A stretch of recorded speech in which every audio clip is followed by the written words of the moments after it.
कथा अपना असर दिखाती है, पुराण अपना असर दिखाती है। आप भले गए हो, नहीं ध्यान गया, मन नहीं गया, फिर भी कथा में जाकर बैठे हो तो कथा एक ना एक दिन आपका असर जरूर दिखाएगी। एक बहुत अच्छा चरित्र है, सुंदर सा व्याख्यान है। एक पिताजी, एक चोर बड़ा विद्वान था, बहुत विद्वान चोर था और बड़ा प्रखर चोर, बहुत प्रबल चोर।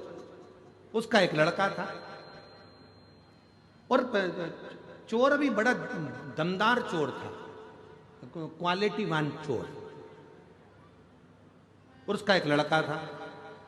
लड़का चोरी करना नहीं जानता था, तो पिताजी ने लड़के को चोरी करना सिखाया, उसको भी अच्छा क्वालिटीवान चोट्टा बनाया।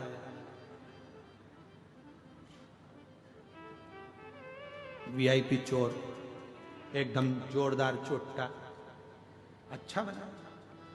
अब उसको जब बहुत जोरदार चोर बनाया तो एक दिन पिताजी ने उसको पास में बिठाकर बुलाकर कहा, बेटा देख, मैंने तुझे अच्छा चोट्टा तो बना दिया, मैंने चोर बना दिया, तेरे को अपने पूरे हुनर दे दिए तुझको, पर एक बात याद रखना, कभी भी जिंदगी में शिव महापुराण की कथा में मत जाना। अगर तुझे अच्छा चोट्टा बनना है तो कभी कथा में मत जा, कभी प्रवचन में मत जा, कभी किसी पुराण को सुनने मत जा, कभी प्रवचन सुनने मत जा, कभी सत्संग में मत जा। कोई महाराज प्रवचन दे रहा हो तो कानों को बंद करो, भाग जा, पर प्रवचन मत सुनना। छोरे ने कह दिया, बेटे ने, ठीक है पिताजी, अब तुमने मुझको इतना वीआईपी चोट्टा बनाया है, जब तुमने मुझको इतना वीआईपी चोट्टा बनाया है तो मैं कभी भी प्रवचन में नहीं जाऊंगा, प्रवचन में नहीं जाता। एक बार उसने विचार करा कि राजा के महल में आज चोरी करना। जा ही रहा था, इतने में रास्ते में बहुत सारी भीड़ हो रही थी, खड़ा हो गया। क्या हुआ किसी ने नहीं बताया, प्रवचन चल रहा था, उसके कानों में शब्द पहुंच गया कि मनुष्य की देह मिली है और जिंदगी अगर अच्छी जीना है तो सत्य बोलना चालू करो, और जिसका खाया है उसको धोखा मत दो, और उसके साथ में कभी गलत मत करो। बस ये दो चीज उसके कानों में पड़ी, उसने कान बंद करा, भाग गया। भगते भगते सीधे पहुंच गए राजा के महल में।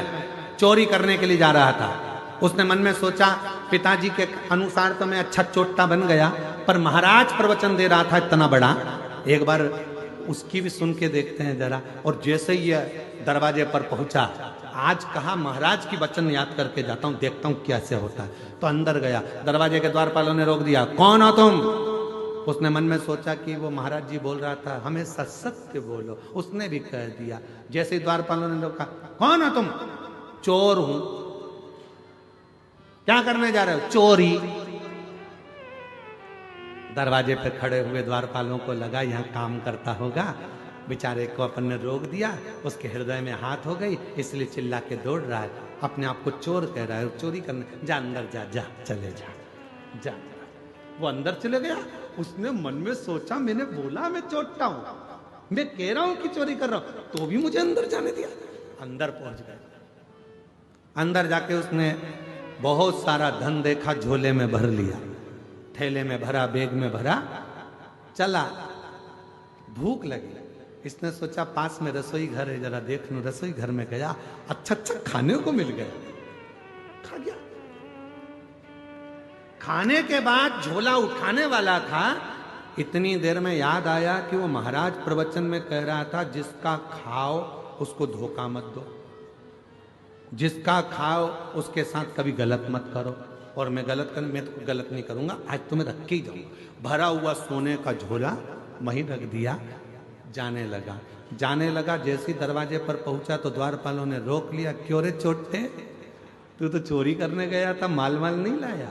कहने लगा, नहीं, हम जिसके घर का खाए हैं उसका घर का बजा है, हम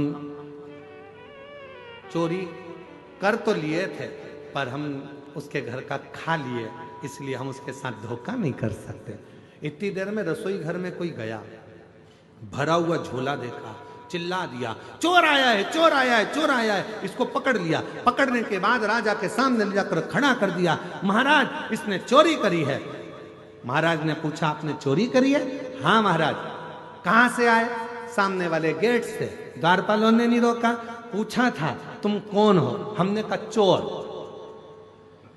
अंदर आने दिया, हाँ।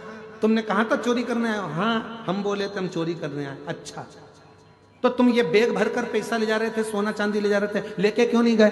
क्योंकि हमने गुरुजी के मुख से सुना था कि सच बोलना, तो हमने दरवाजे पर सच बोला। और गुरुजी के मुख से सुना था जिसका खाओ उसको धोखा मत दो और उसका बुरा मत करो। हमने माल तो भर लिया था ले जाने के लिए, पर तुम हमको भूख लग रही थी, तुम्हारे घर का हम खा गए, इसलिए हम तुम्हारा सामान लेकर नहीं गए।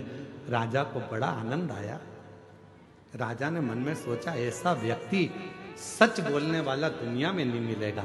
राजा ने कहा आज से तुम हमारे मुनि मंत्री, पूरा खजाना तुम्हारे हाथ में, तुम नौकरी हमारे यहां करो, ये नौकरी तुम हमारे यहां करो। राजा ने उसको नौकरी पर रख लिया। 15 दिन तक वो आया नहीं घर पर। पिताजी को चिंता लग गई, मेरा चोटा बेटा कहां चले गए। एक दिन अच्छे कपड़े पहनकर, पगड़ी मगड़ी बांधकर, जोरदार सोने की माला पहनकर, पांव में जूते मोजे पहनकर गया अपने पिताजी के पास। पिताजी ने देखा, बेटा इतनी लंबी चोरी किसके यहां करी आया? बेटा कहता है पिताजी चोरी नहीं करी है, एक महाराज का प्रवचन सुन लिया था, सत्य बोलो, जिसका खाओ उसको धोखा मत दो, उसका कभी गलत मत करो। बस वो सुनकर मैं चोरी करने गया, ऐसा ऐसा हुआ। राजा को मालूम पड़ा, उसने मुझे नौकरी पर रख लिया। पिताजी जितनी चोरी करता था, जूते खाता था, उससे अच्छी इज्जत की नौकरी आज राजा ने मुझे दे दी। करोड़ों का धन मेरे हाथ के नीचे है पिताजी। केवल थोड़ी सी देर की शिव पुराण की कथा सुन ली थी, जिससे आज मैं राजा का मुनीम बन गया। यदि पूरी कथा सुन लेता तो शायद राजा ही बनकर बैठ जाता। ये कथा है, ये प्रसंग अच्छा श्रेष्ठ शिव की कृपा से ये कथा कहीं ना कहीं काम आएगी, कहीं ना कहीं मिलेगी, कहीं ना कहीं प्राप्त होगी।